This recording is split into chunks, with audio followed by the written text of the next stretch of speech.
Salvaging things is part of the balance of what you see every day. When you see the trash trucks go by, load after load, ton after ton, you know that it's not all trash. You know that there are things there that can be used.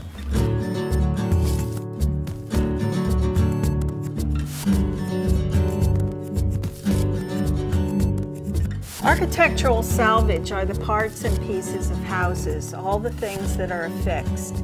Doors, mantles, windows. When I was doing carpentry work in the 80s and 90s, people would ask me to remove things from their homes and then replace them with other things. So I kept all the stuff that I took out because it was still good, usable pieces.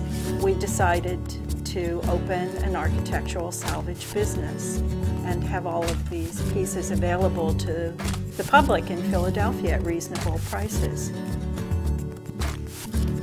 I grew up with a family that lived out in the country, and we all kind of lived off of the land and by the sweat of our brow. We grew our own vegetables, hunted deer, we squandered nothing.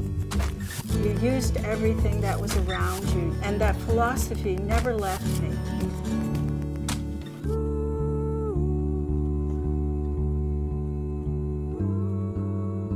My father would say, "What are you doing with that? Throw that away. If you're finished with that bone, I'll get the rest of the meat off of it." He wouldn't let anything go to waste. The idea that people would take a perfectly good old kitchen and throw it in the trash seemed to be just callous of the effort, the time, the materials, the energy and spirit that went into producing it. Down in the basements of many homes, people have things they never even think about. And we go down there and it's a treasure trove of old boxes and pulleys and wheels and things that people just throw aside, and they're absolutely gorgeous, beautiful pieces. All the men and women that worked in making these things were craftspeople. They worked for the love of making it. When we decided to do this business, it became imperative that I find an old mill. We found this one. It's very original in its look because no one's really been paying attention to it since like the Depression. So it has all of its originality left.